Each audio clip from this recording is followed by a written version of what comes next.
Lomba adu merpati skala besar ternyata menjanjikan total hadiah mencapai miliaran rupiah. Tak heran ada profesi joki merpati yang diandalkan para pemilik merpati untuk memenangkan lomba dan meraih cuan besar. Lalu, bagaimana cara joki merpati melatih merpati-merpati aduan? Ini kok nggak ngepak dia? Iya, ada mesti ada kencengin di begini. Iya, tuh. Nah, ternyata teknik lepek kayak gini tuh ada caranya. Kalau kata Masnya tadi harus di awal pelan dulu, kemudian baru lama-lama dikencengin. Ternyata susah-susah gampang. Nih,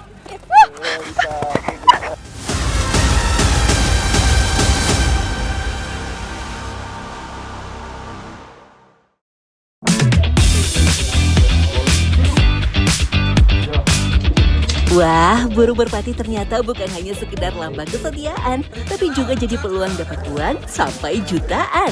Kok bisa ya? Nah, di balik sayap kecil merpati, ada dunia kompetisi. Bahkan sudah mengakar jadi tradisi.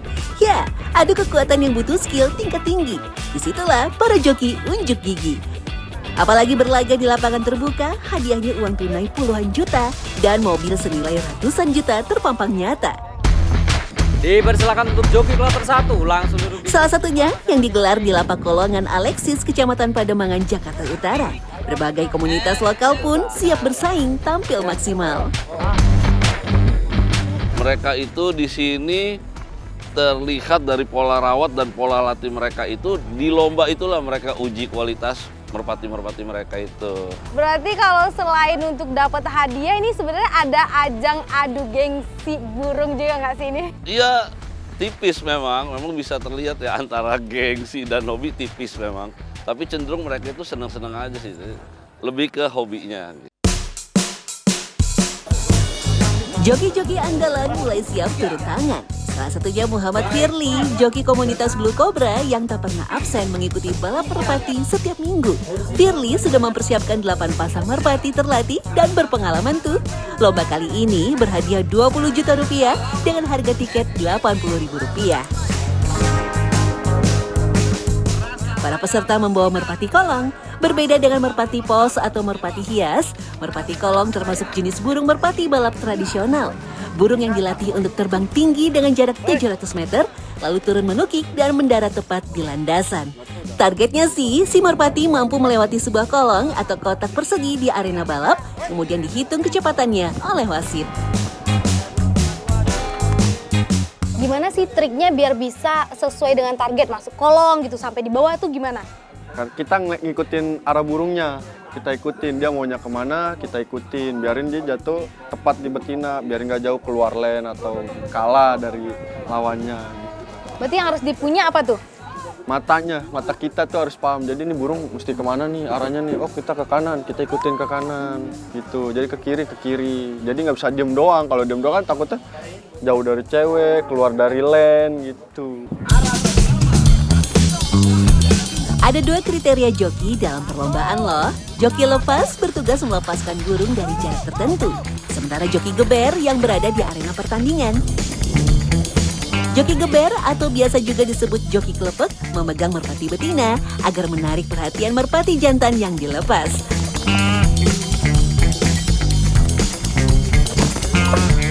Waduh, ternyata setelah saya coba, susah juga ya.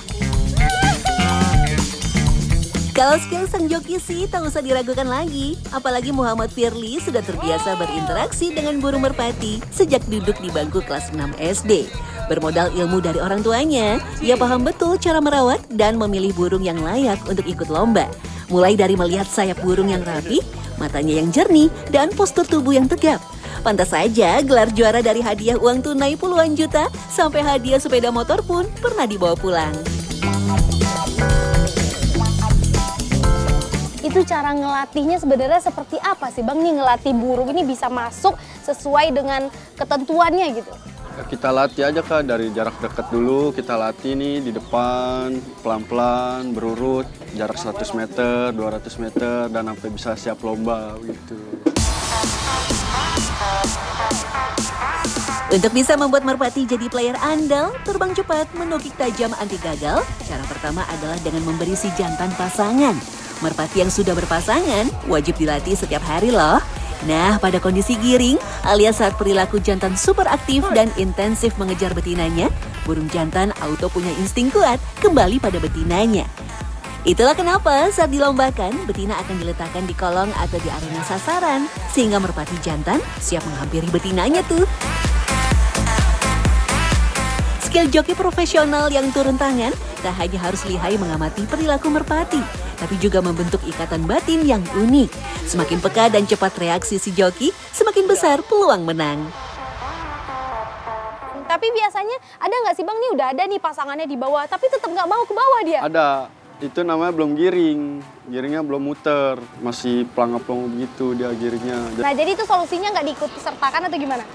Itu paling nggak diikutin dan kayaknya sih nggak bakalan dibawa juga kelapa kalau kayak begitu. Nah, mungkin bisa juga Bang, dia tiba di sini itu berubah gitu. Iya ada Kak.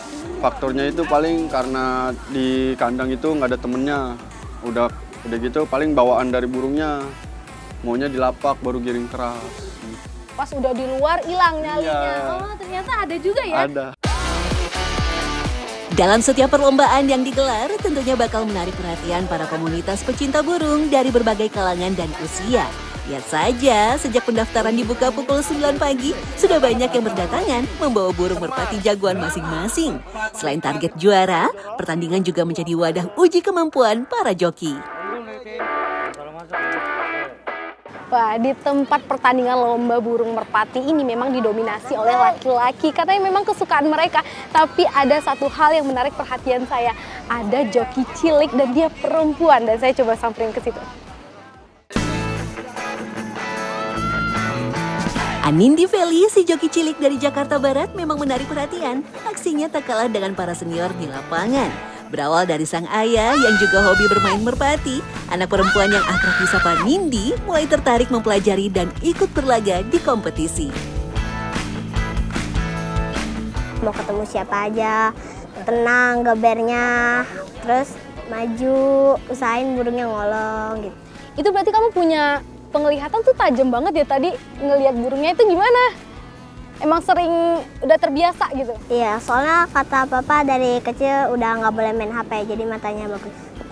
Burungnya itu digebernya itu nggak boleh asal-asalan juga, sesuai burungnya aja gitu. Burungnya itu dibiasain gebernya kayak gimana gitu. Ditemani timnya, anak perempuan berusia 9 tahun tampil percaya diri. Bahkan ia punya cara tersendiri agar burung merpati sukses melewati kolong dengan cepat. Itu tanda-tanda mantaunya. Jadi kalau kayak gini itu tandanya burung di depan. Kalau kayak gini tandanya burung di belakang. Kalau kayak gini burung di kanan gandeng. Kalau kayak gini burung di kiri gandeng.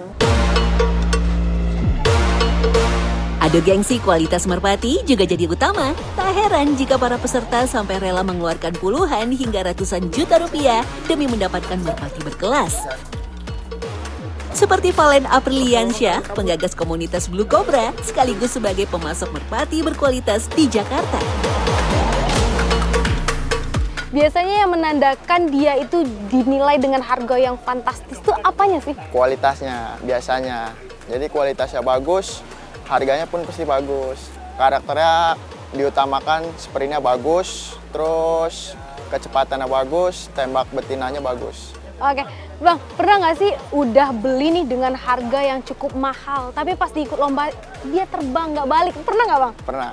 Gimana? Itu jadi ceritanya lagi dilombain sama joki, dilepas, nggak pulang. Kenceleng dia ke kanan, burungnya hilang akhirnya. Itu berapa tuh harganya yang hilang waktu itu? Waktu itu saya beli 30 apa 10 gitu loh. Selain mengembangbiakan merpati kolong, Valen juga menyiapkan para joki terpercaya untuk mengikuti perlombaan. Joki yang dipilih pun tak harus memiliki kriteria agar juara.